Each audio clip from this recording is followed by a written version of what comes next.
Yes, got it. All right. Welcome. This is my name is Paul Sugarman, and this is the Instant Shakespeare Company, and today is a book party reading for Honing the Craft in Hard Times, which is a book written by my father, Robert Sugarman, which has scenes and speeches from plays that he has written over the years. And so now we'll be getting started with this. We're very grateful to all of the actors who've consented to perform in this. And let me see, some at the very last minute. And we thank you to all of those who are attending. So I'm just going to. The first is from Emma and the Two Jakes. Anya Leaves Home. Rochester, New York, 1887. Anya, who immigrated to this country. David's, please stop your videos. Yes, I'm sorry. I'm just doing that. Okay, great. And now you're back again.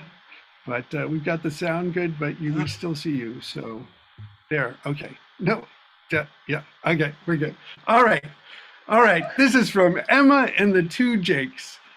Anya Leaves Home. Rochester, New York, 1887.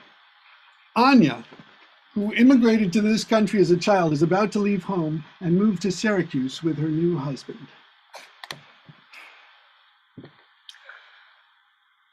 Mama came to this country with a dream that she would learn the language, be a real American.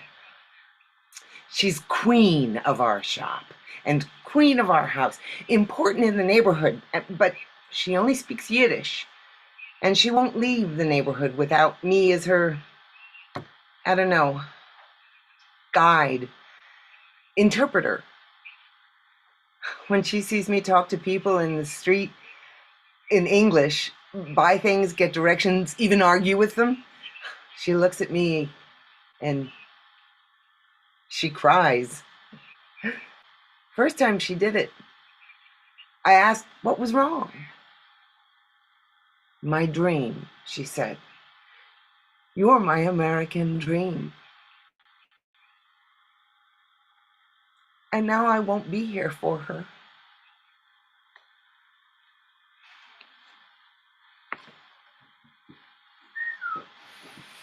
Thank you very much. That was Anya-Maren Sugarman in that. And now we have Cora's House from Smiling Through with Denise Hurd as Cora and Kate Ross as Sarah. Cora's House. Cora, African-American 40s, is studying a musical score. Knock at the door. Cora opens it. It is Sarah, white, 40s. Mrs. Gold. Cora, I was worried. Are you all right? I'm fine. Where have you been? I've been here. Oh, what's wrong? Why didn't you call? I should have. Please, come in. Thank you. You can see I'm not dressed for visitors. I've been preparing for choir practice. Have you another job? Not yet. When I need one, I'll go out walking. In hopes that some white lady driving by will pull over and ask me to be her maid. I embarrassed you. Max was in the car. He was embarrassed. But it worked out. I needed a job. The agencies gave up on me. I was desperate. You had guests coming. And you fit in so quickly. First evening. In the living room when I was passing hors d'oeuvres, I watched you. You're a good hostess. Sensitive, funny, drawing people out. Then in the kitchen... I get anxious. I can't help it. The guests are my husband's clients or potential clients, so things have to go well. But with you, I relaxed. You had me fooled. Oh, you should have seen me with the others. Cora, I need you. Mrs. Gold. I call you Cora, and you call me Mrs. Gold. Well, can't I be Sarah? At least here? If this is to get me back, forget it. My husband and I and the boys get along by being careful. You are Mrs. Gold, and I am Cora. We may not like the rules, but we follow them. Let me get you some tea. I don't want you waiting on me. It's different when I'm the hostess. Thank you. I like this room.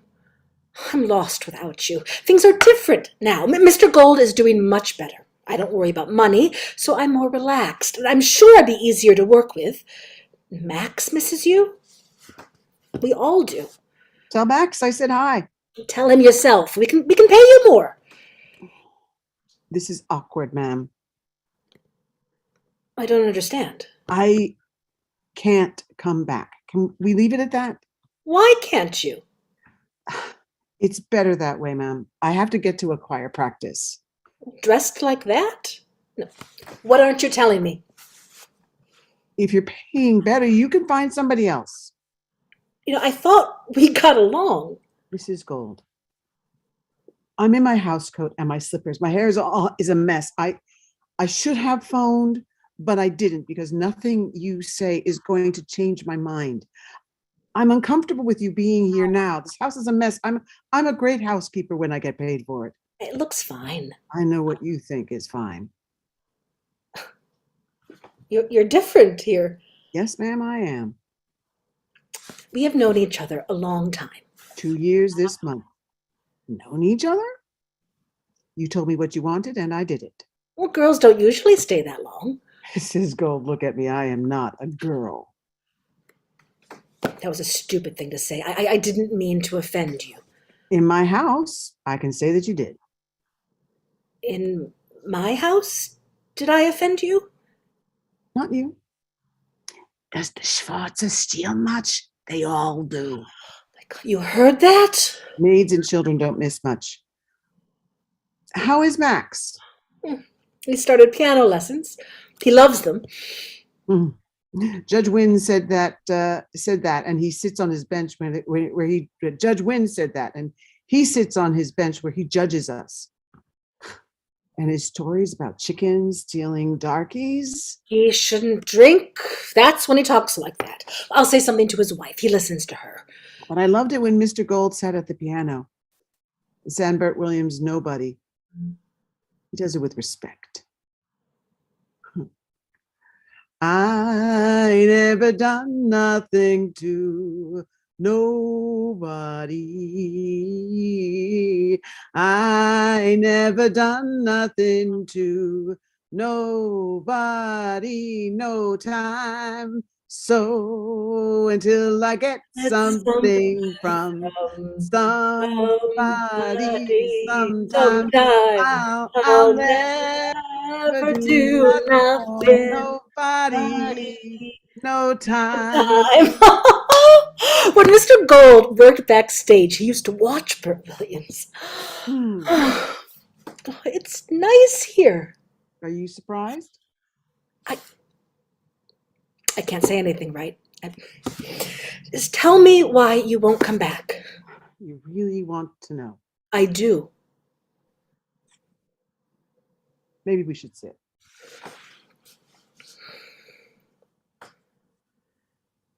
It's about this new client Mr. Gold has, the one who's making your life so much better, ma'am. I don't know how much I should tell you. You're so happy, you're relaxed. It's wonderful to see you this way. You know who his new client is? Hank Green. How do you know? Word gets around. That's why I left. I know Hank Green, ma'am. In the ward, we all do. And we know he is not good to get near. He certainly is not a good man to work with. You're scaring me. I don't want to. Maybe I should. You want to know why I'm not coming back to work for you? Because Mr. Gold works for Hank Green. Mr. Gold is his lawyer. He offers him legal advice. Everybody's entitled to that. Hank Green is dangerous to anyone who comes near him. Clerks in stores, everybody. He could be a charmer, but if he thinks someone's not doing what he wants, exactly what he wants, I'm not making this up. I like you and Mr. Gold and Max, and I'm scared for you. And now you're scared. I can hear it the way you breathe. I'm sorry. Please send my best to Max and Mr. Gold and tell them whatever you want. Even if that's true, what difference should it make to you? When Hank Green lashes out, no one is safe. No one. Friends, relatives, employees. You are terrifying me. Tell Mr. Gold. Mr. Gold is so happy now, I don't know if I can. Oh, those are your children. Jack, Amy, and Charles. Oh, I always wanted a daughter. That must be nice. It was. Something happened? I don't see her anymore. She was a remarkable child, talented, wonderful at math. Mrs. Gold, I cannot work for someone involved with Hank Green. I know Mr. Gold is a good lawyer, but if he loses and Green goes to jail, Green will still be powerful. He'll have people go after your husband. It won't stop there. He's a neighbor. He belongs to our temple. We have folks in our church we're not proud of. Believe me, Mrs. Gold. Sarah, his anger is like something out of the Bible, your testament. Tell your husband, get him out of working with that man. When that happens, I'll be happy to come back. I know, my husband knows, and my boys know. Amy never understood. You do not get close to Hank Green. I don't know what to say. It doesn't matter what you say to me. You have to talk to your husband. Tea's ready. My hands are shaking. I'm sorry. Oh, that's good. When you put something in it. My secret. Walking here from the car, I felt, it's odd. I felt the way I did when I was a girl in New York. The Lower East Side, Attorney Street, a community like yours. And there were good, hardworking people. My family was wonderful. Well, not my uncle. Most of the people in the community made garments in their homes. Well, they didn't have homes. In their flats, in their rooms, and in shops. The streets were filled with push carts and people rushing. Worried, angry people trying to survive. And there were some professionals. My brother opened his first medical practice there. And there were bad people. All of them, good and bad, wedged in together. In the summer it was hot, in the winter it was cold, damp. There were thieves, pimps, prostitutes, all kinds of gangsters, all Jewish. Whenever I went out, I was frightened.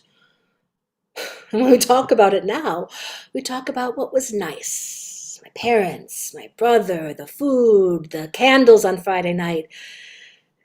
We forget the bad people. Hank Green. I know people like him. When I met Milton in New York, he talked about upstate, and it sounded like another country. When we moved here, I thought it was. I knew there were parts of town that weren't as nice as where we lived, but we didn't notice. You had guests coming and needed help. I drove around looking for someone, but I was afraid to stop until I saw you. You have a kind face. You were humming. And I asked you to come work for me, or if you knew someone who could, because I needed help. Guests were coming for dinner. I'd spent too much on food. It was my fault. I'd lost my maid. I didn't used to be so nervous. It's the depression. Milton, who'd been so full of life, changed. And I did too. We belonged to the country club, the Jewish country club, and went to dances. Milton played golf.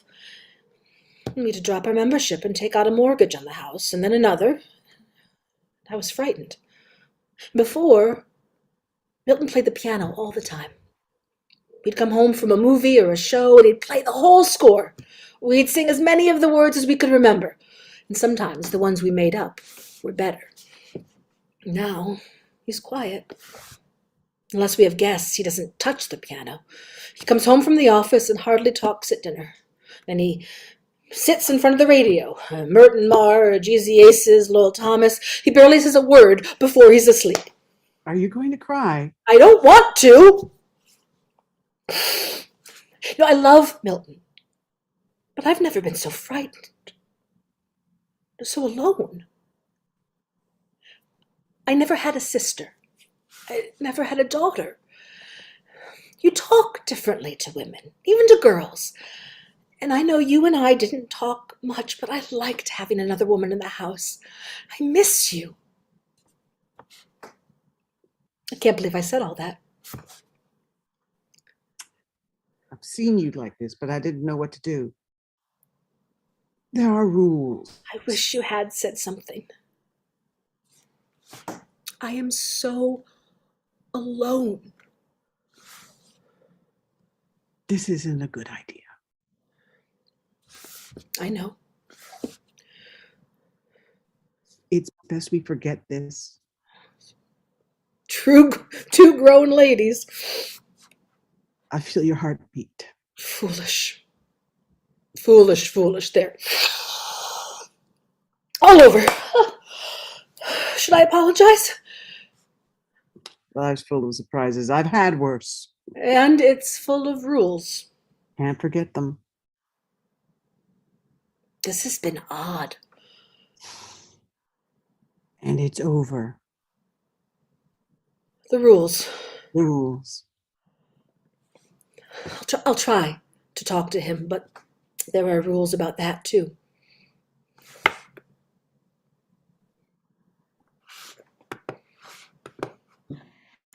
Well done. Thank you. Thank you so much, Denise and Kate. And now we have a piece from Life with Actors. And we have the author will actually be doing this. So if you could, Dad, if you could start your camera. Let's see, where is he? He's there. So this is going to be from Life with Actors. Once we get the actor. That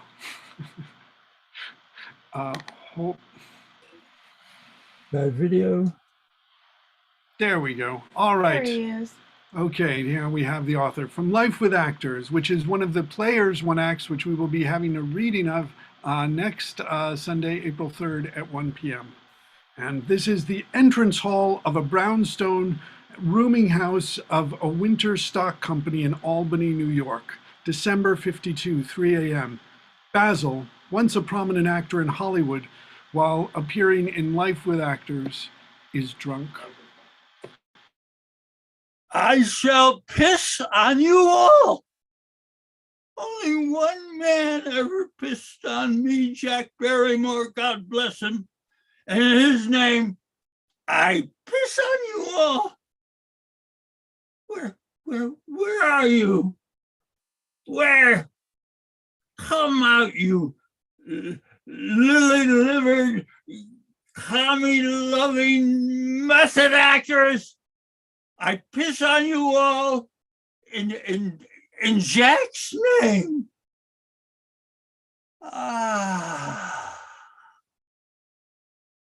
Albany? Can I really be in Albany?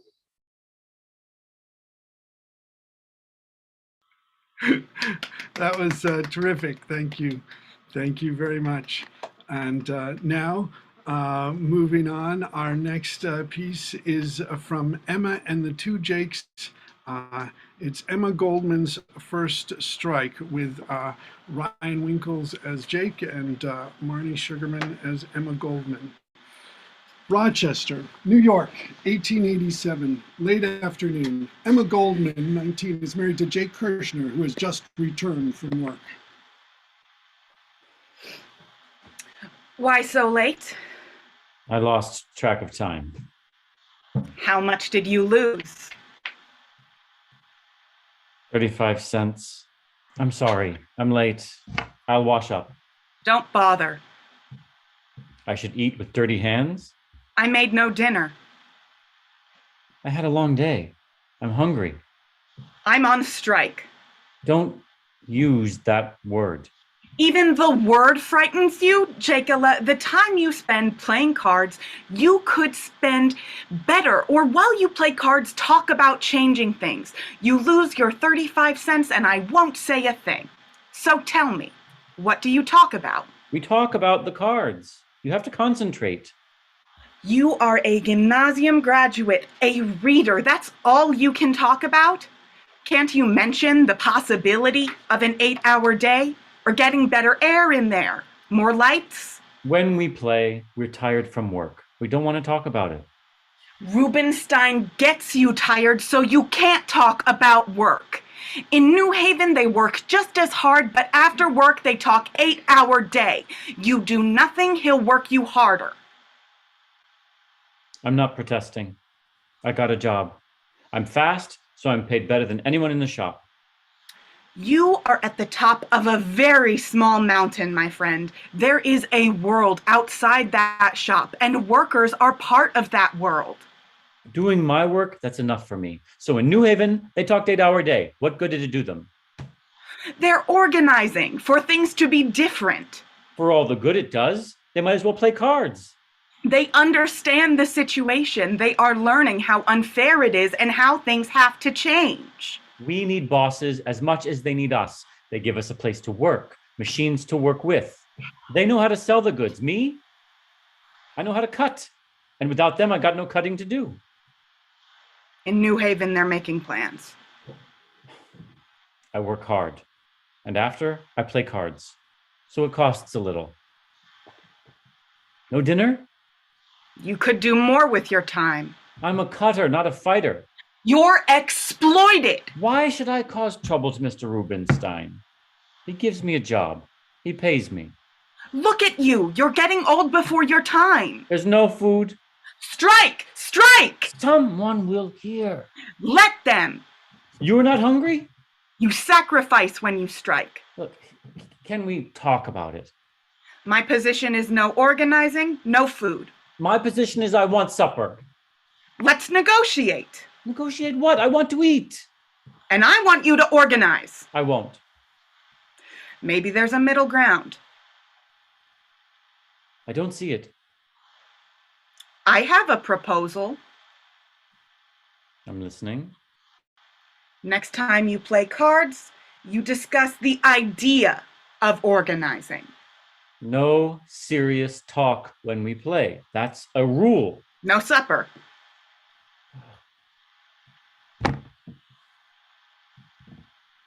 I suppose I'm listening. between hands, I could introduce the topic. Not take sides. Introduce it as a topic for theoretical discussion. You tell them only in unions have workers a voice in the conditions under which they work. I'll say that some people think that only in unions workers have a voice in the conditions under which they work. So we should consider it. But the topic will be raised. The topic will be raised. After dinner, So we eat. Then we'll write down a few arguments. On both sides of the issue. Both sides. If we want them to listen, that's what we have to do. We'll write down the many reasons for and the few reasons against. So long as there are two sides. I'll take minutes. Write it down? Write it down. Who will see what we write? Just us. A first step. Agreed? Agreed. Now I'll make supper.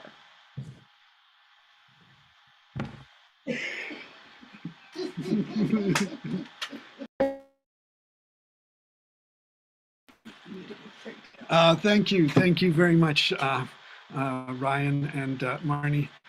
These are all from Honing the Craft in Hard Times. And now we have next up is David Cedar. We're doing a speech from Almost Family. This is James in the library. We have David Cedar as James. James, 83, a prisoner in a state correctional facility, works in the prison library. He is visited by his daughter, whom he has not seen in many years. How am I? Old. Old is complicated. Got some of this, some of that. Suits me here. I can't handle a lot of stuff. Kids. I was a lousy father. Drunk. Couldn't hold a job. Couldn't dress you decently. Couldn't even feed you decently. Your mama left. What did I know about kids? Girls. Oh. Couldn't handle it out there. Never got along with people except for your ma. Booze was my only friend. This place suits me. Everything's scheduled. Food's not bad.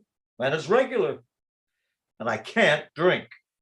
If I were where I could, been a long time, but I would be dead by now. Worked my way into this job in the library. Like it. Quiet. Lots of days no one comes in. I never used to read. I've read every book here. Some of them more than once. Discovered Salinger. Love him. Though he got spooky later on. Franny, Zooey, the Glass family. Oh God, to have a real family, even with their problems. Seymour, he haunts me. This old guy can only take so much in one day. Nice seeing how you turned out. And me? I'm fine. Really nice seeing you. Thank you, David. Thank you so much. And now moving on. Next we have also from Smiling Through Law Office Reunion, where we have the Milt Gold, who we have heard about, will be portrayed by David Palmer Brown, and Hank Green, who we have also heard about, will be Bennett Pologe. Gentlemen, Law Office Reunion, Syracuse, New York, 1935, Milton Gold's law office. The sound of the morning New York Central train headed to New York City is heard in the street 6 floors below. The steam engine leads the train slowly from left to right. No one notices as the tracks that run down Washington Street have long been there that will not be moved and elevated until 1937. Milt Gold, 40s, enters. He takes off his suit jacket and places it over the back of his chair. He picks up his mail and on his desk goes through it, then tosses it into the wastebasket. He sits at his desk and picks up the Post Standard and reads. There is a buzz on the phone. Did he give his name? Milt gets up, puts on his jacket, slips the newspaper into the wastebasket, sits back at his desk, writing on a legal pad. When Hank Green, 40s, enters, Milt gets up to greet him. They look at each other silently. It's been a long time.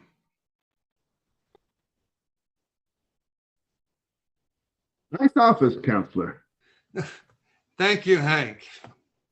You come a long ways. We both have. Still have your dancing shoes? I got us a booking. With the Solvay Fireman's Ball. Better. The old folks' home. Remember, we can't be too loud. Give some spilkes. Every morning. Every evening. Ain't we got fun? Not much money. But honey, ain't we got fun? The rent's unpaid, dear, and we haven't got a bus. But smiles were made, dear, for people like us. In the winter, in the summer, don't we have fun?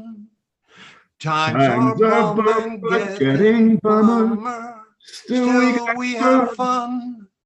There's nothing surer.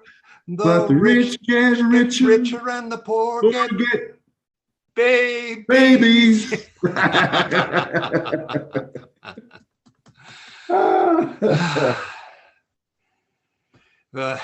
You shouldn't have got involved. We were kids. Old enough? Well, that was what, 20 years ago? She was the classiest part of the act. Yeah, like us, she probably put on weight.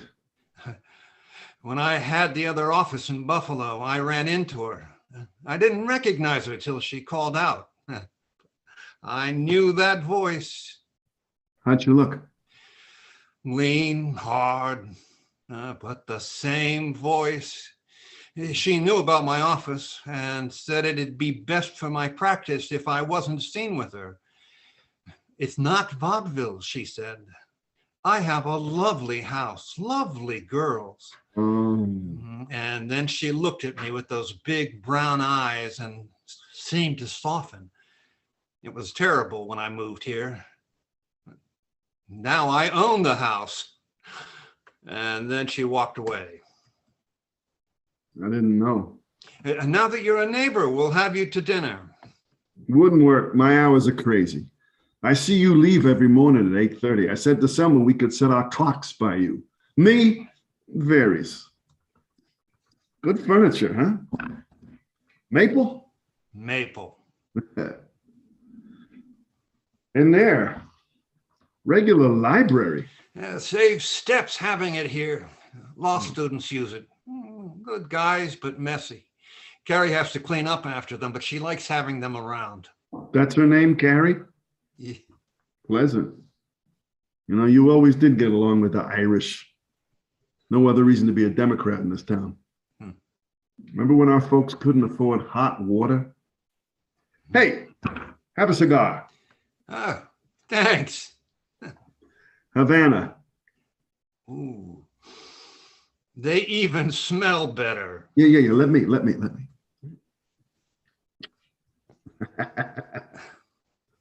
Nothing tastes like a Havana, huh? So many changes. Oh.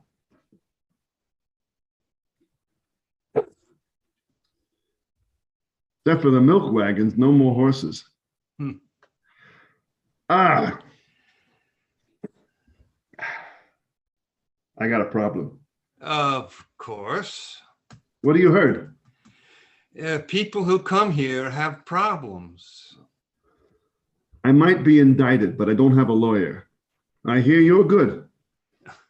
I do negligence, insurance. Why be a specialist? We're not talking ear, nose, and throat. What are the charges? You know what I do. Tell me. I'm accused of running an illegal lottery. All the years of doing booze, they never touched me. And what do they have? A witness. A good one? I trusted the guy, then I had to dump him. I should have found something else for him. Does he have a record? Because he's a fool, but he'll say... If I represented you, I'd get a jury to see that with his record, he's not to be trusted.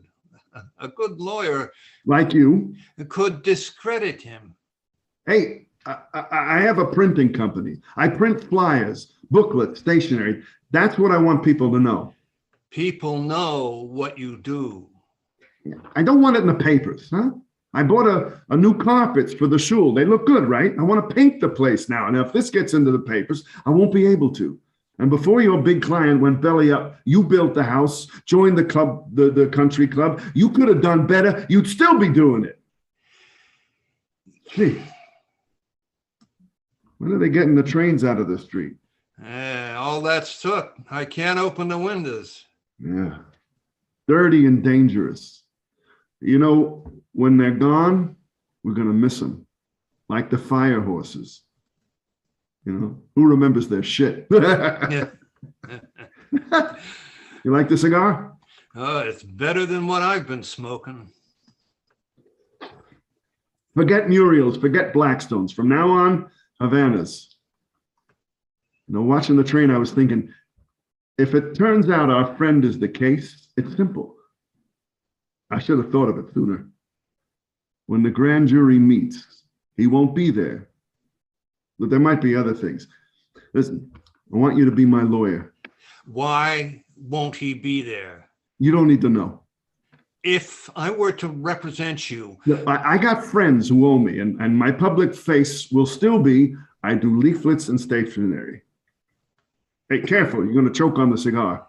You can't do that. It won't be me. But how would it look? Like an accident, and you can't say anything. Ever. Enjoy the cigar and calm down. Watch the smoke, it's soothing. Puff. There. Now forget insurance companies, forget playing by the rules. They don't work anymore. And you know what, counselor? They never did. Now me, when there was money in booze, I did booze. Now there's money in numbers, I do that. Milt, you got any clients that up to anything? How many mortgages you have on that lovely house? You can't make a witness disappear. In there, I have one of the best libraries in town. I believe in the law. Yeah, what would you be doing now if I hadn't walked in? I have clients. Now, what do we used to say, huh? Honest Injun? Come on, honest Injun. What would you be doing? My jacket would be off. I'd be sitting here reading the Post-Standard in the morning and the Herald in the afternoon. Yeah, there are times I can't pay Carrie, but she stays because she's got nothing else. You know, it was hard getting where I am, and now my son is grown and Sarah is, I don't know how much more of this she can take. We were on top. I work too. I'm not losing what I got, and you'll be back. Sarah runs between the A&P and the red and white and Loblaws to save pennies. Yeah, look, if the guy is the case, leave him alone. I can ruin him on the stand before he says anything. Hey, order retainer, huh? Cash? Mine's a cash business. I can't take this. You get manual. Yeah, look, he'd do it in a minute, but he'd lose without the witness.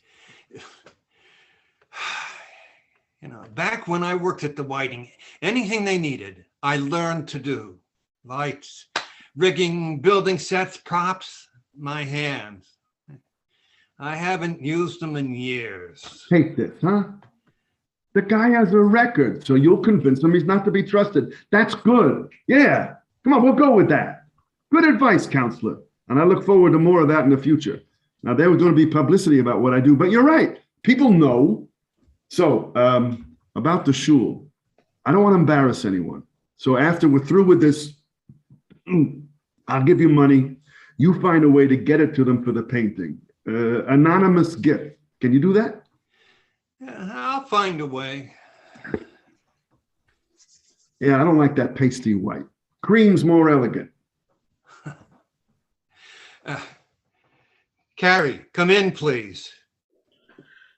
He takes bills out of the envelope and holds them out for her. Thank you very much, David and Bennett. And now we have, next will be Beth Remembers from the interview, which is from 3 one-act plays. And this is Beth-Kristin Wold as Beth. Beth Remembers. In 1950s, Beth, the dean of a small New England college, is interviewing a woman her age who grew up in Germany and is applying for a job. They are having tea. I don't mind talking about Austria. I just hadn't. I haven't thought about it in a long time. Now I am. The day after the soldiers came, my teacher read a list of the children in our class who were to sit separately. That's when I learned my father was Jewish. Soon after we were able to go to England, I was 12, learned how to make tea properly in England.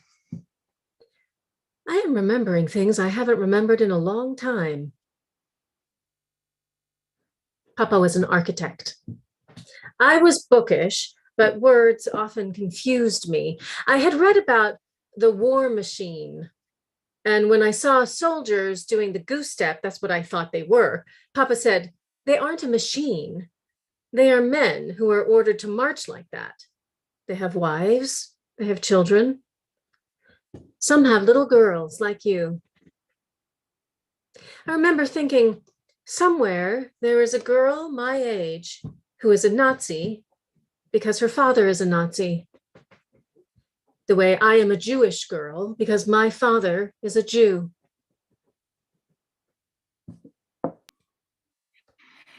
Thank you so much, Kristen. That was lovely.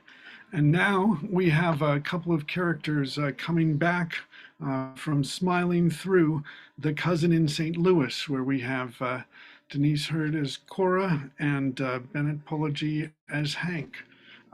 Syracuse, New York, 1935, Cora's house. Cora, 40s, African-American, Hank white, same age, is in a chair. After a beat, Cora enters from outside. Is it a moment before she sees Hank? You. Oh, Cora, What are you doing here? How did you get in? I'm leaving town. Don't let me stop you. Before I go, Out now. I have something to tell you You have nothing to say I want to hear. about Amy. I don't know about any Amy. My people do that. Push people out of their lives, act like they're dead. I didn't think you folks did it. You know nothing about my folks except how to use them. Amy's all right. She's doing well. I've imagined such. You sure? Yeah. Have you been in touch with her? You won't talk to her. She won't talk to me, but I did manage to see her not long ago. She looks good. Filled out a little. It's becoming. I saw Charlie too. That's his name. Handsome kid. Looks like her, thank God. But he got my eyes. I hear he does well in school. How do you know that? I have connections. Amy, Amy. is she able to take care of him? She sings in a club, a good one. She's getting noticed. You'll be hearing about her. Well, you might not know it's her. She's Shirley now. Shirley Amsterdam, Is there a Mr. Amsterdam? the stage name. How long has she been doing that? Couple of years. She started in small clubs.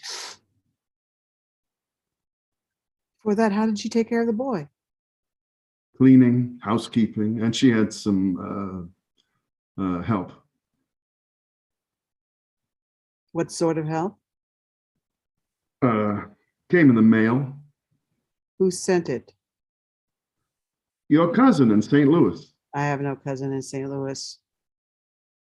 Well, he heard about her, and since he's been doing well, he offered to help. Why are you telling me this? I wanted to, I didn't know how you'd react. I'm not scared of much, but I've always been scared of you. I'm leaving. No matter what you said, I thought I should set your mind at ease about Amy. Your cousin, he'll keep an eye on her. And there's something else I should have said long ago. Please listen. What? I never. Never what? The only person I ever cared for, the way I cared for Amy, is Hank Jr. I don't understand him either. So, what? I'm going to lose him too. I have to go alone. Listen, here's where you can find her. So, if that's what you decide to do, I mean, she could use you, Cora. I wish we could have stayed together. I just didn't see how we could.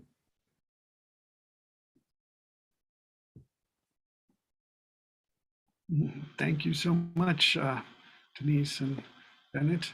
And now we move on to another speech from a speech that was cut from People at Dinner with a famous playwright. Famous playwright. Are you there, Robert? Ah!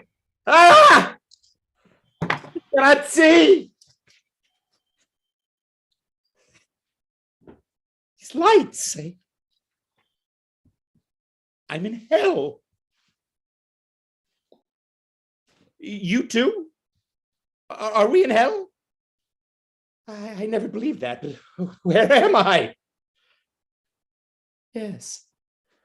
I was wondering about the theater, and I shouldn't have asked.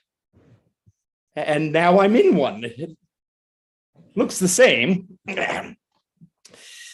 I hoped they would have become freer, less oppositional. Stage here, audience there. I felt myself on the verge of that, but they wouldn't let me.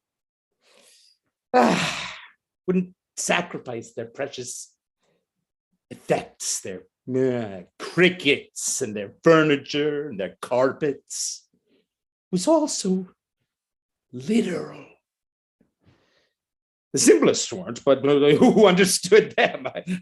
I wanted real people.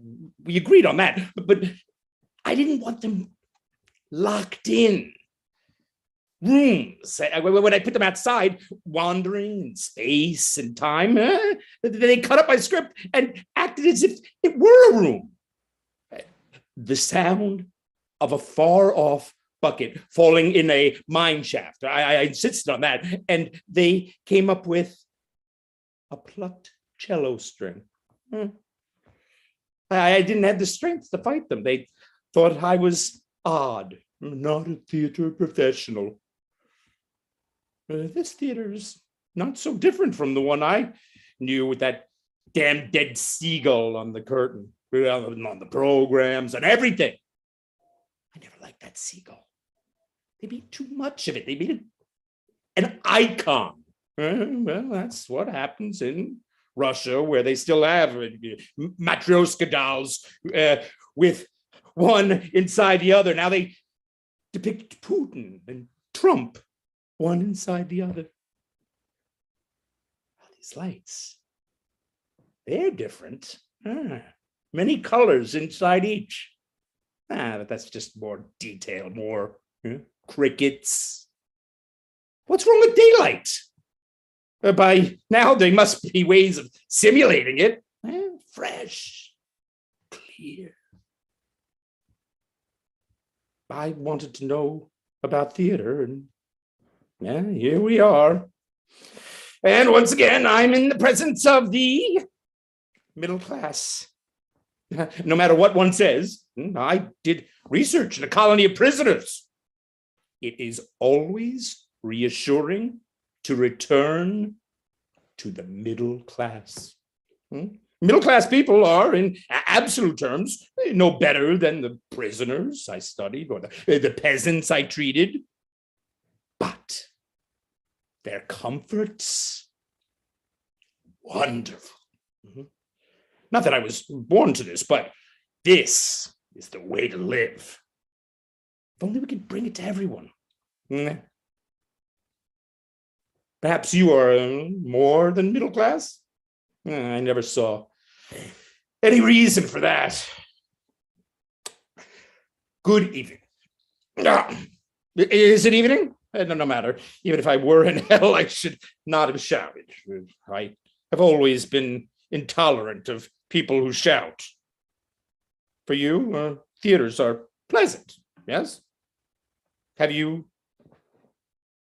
can come watch King Lear, Mrs. Malaprop, the people of Brighton Beach. I have not been totally out of touch. This is where you watch them live out the drama and comedy of their lives and hopefully enrich your own. I too have been entertained as I sat in audiences. Oh, I love the theater. from the time I was 10. A touring group performed on an improvised stage in the municipal building of my town. The townspeople were afraid of these strangers who appeared from nowhere. Mountebanks! I was fascinated by their bravery as they faced down our suspicions with fake wigs and tawdry costumes to create something true in that drafty room. And it was. Or so it seemed. As an adult, when I worked with the mountebanks, I had troubles. Perhaps I came to it too late.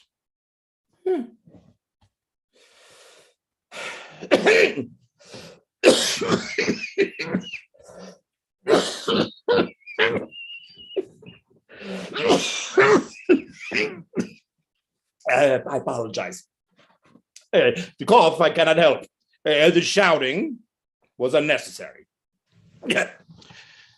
Where is this theater? I'm speaking English. Are we in England? United States? Canada? I would ask, but you seem surprised about all this and would be uncomfortable answering. This is not why you came. Well, here I am. I was never a performer, but on occasion I found myself on stage.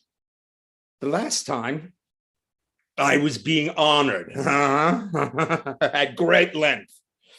I was not well and had to stand during interminable speeches, and worse, through it all, I had to smile.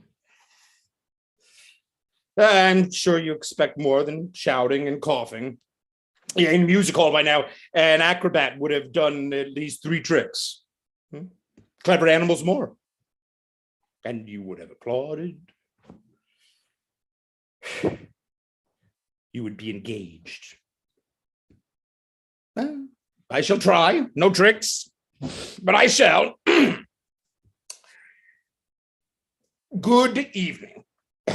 I am Anton Pavlovich Chekhov, a doctor, story writer, sometimes a playwright, yes, that one. You are surprised? Well, no more than I am to be here. And now what? I always said the cough was not serious, so people would not fuss. Don't you? Of course, it was. That was Robert MacLachlan. Thank you so much, Robert. That was very good. And now, moving on, we have Doug Seldin doing from St. Petersburg, 1913, playing Boris in a speech, Boris and God. Boris, a peasant craftsman, is drunk. I drank. I am drunk. Won't happen again. And dirty. Been digging. It not happen again because I don't like being drunk or being dirty. Never. Feel awful. Did it because Natalia,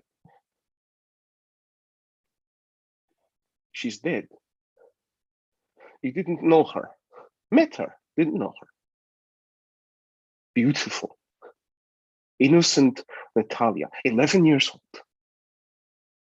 I was all she had, and she was all I had. I asked God why. You know what he said?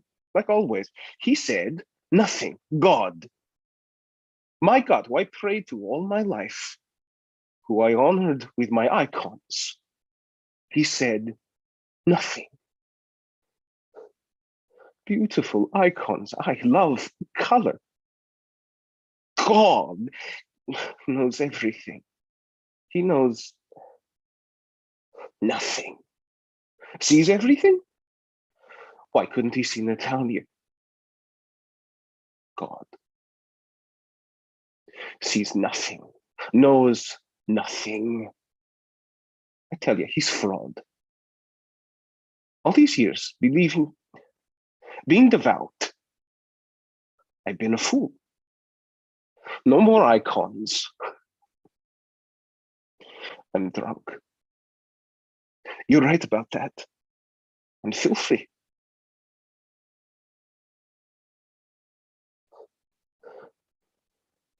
This morning, she woke with a little fever. I put cold towels on her head. She smiled and thanked me. We sang songs. Then all at once she was burning and stopped singing. I called to her, but she didn't hear me.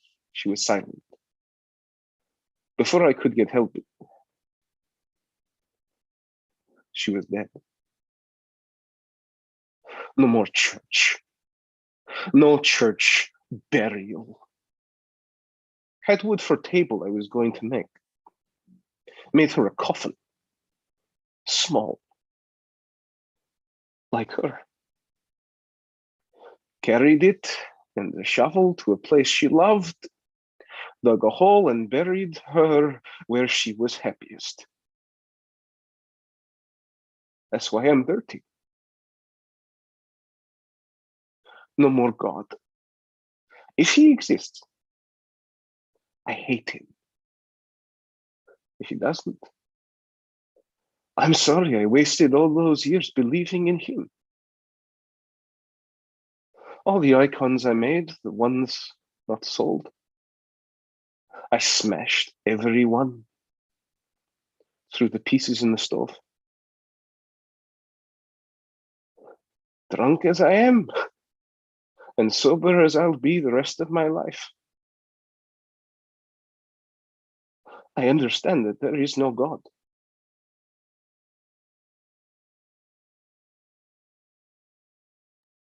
Thank you very much, Doug. That was lovely.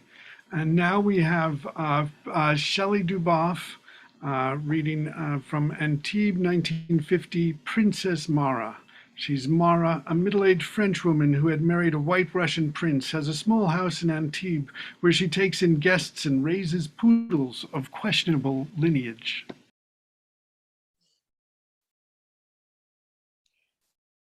You think this is a joke. My husband always said, I am Russian. I survive. In my arms. He said it as he was dying of a gunshot wound. Oh, not from the Bolsheviks, like the rest of his family, but from one of his underworld friends. He was such a fool, always. As he was dying, he said that. No one survives, but we try. When things are desperate, we try with what is at hand. I have the dogs. I have this house. You come from a rich country, no violence since your civil war. No, Harvey, none of us survives, but we try as long as we can with what is at hand. I have the puppies, and this house lets me survive while I can. Do not make fun of my puppies. Life is no joke. We all lose. But until then, we survive as long as we can.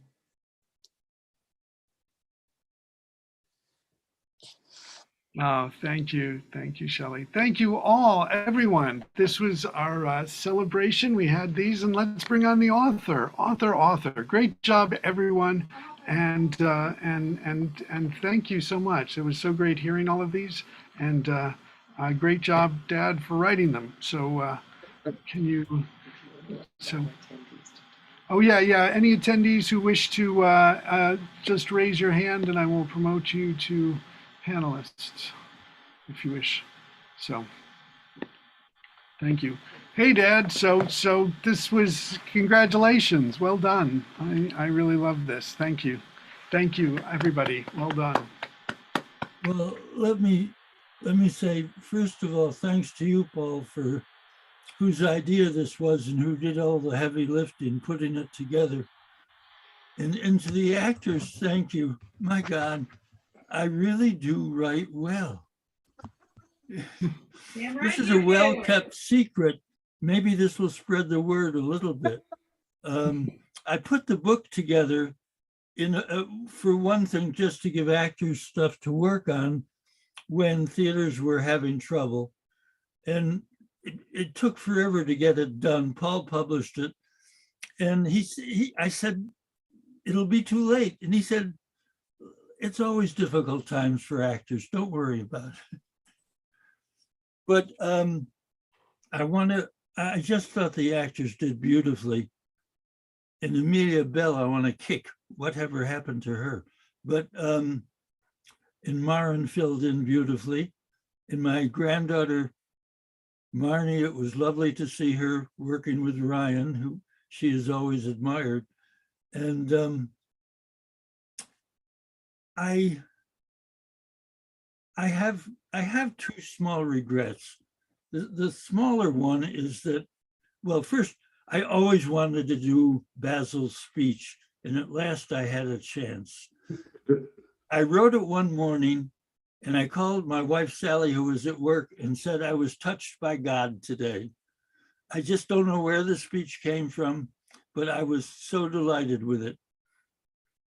It was in a part of the players thing where I had thought we were going to do a program, and I'd written a play for 2 young actors and another play for 3 older actors.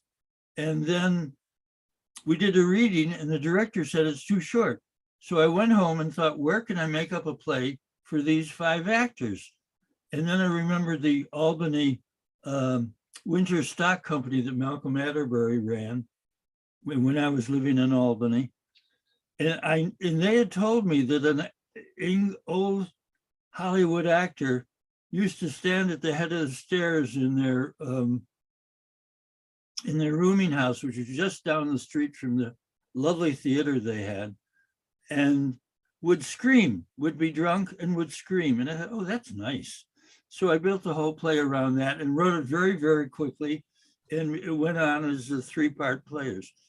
But my 2 regrets are, one, I really like my plays, and I'm so sorry that they sit on my shelf for the most part. And I have had productions, but not nearly enough. But my major regret is that my wife, Sally, whose birthday I share, we both are March 27th, I was 2 years older. She passed away a little over a year ago. And aside from being a truly remarkable human being, she was my resident dramaturg. And a lot of what's of value in my writing is due to Sally. So I want to honor her yet again. And thank you all so much for what you did. That's all I have to say. Thank you. Love you, Bob. Thanks for inviting me. Happy birthday. Happy birthday. Yes. I have a question, Senior Playwright. Paul sent me the full script of that play that I did excerpts on, and my little scenes, and they're quite different. It looks like you've revised it. Do you happen to know which version I was reading in the scene and which was the full version Paul sent me? Which one was more recent? And speaking of which, when did you write it and how many times have you revised it? It was fascinating to see the different versions. It was part of the original production of People at Dinner, which was about 20 years ago. And then I came back to the play and wrote it again and cut Chekhov. It was the advice of the current director I was working with, and just focused on the people who were there. And he was right, it improved the play and I lost Chekhov. That's why I'm so glad I was able to put it back in this book. But as for various versions of the speech, I don't know. I revise endlessly, and I don't know. I didn't have time, but I always wanted to get, I didn't know who was playing the other part. I wanted to get to David and say, let's stick back in a couple of these lines from the other version because they were so punchy and they weren't in the one that we read. Oh, well. Which was great. It had these little moments that were in some were in the full version, some were in the one that we read, and it's interesting to see what you cut or what and why you decided those things. But I understand it's been revised many times. I have no answers. That's the extant version, and I have to stand by that. I really don't know. I really don't know. Right.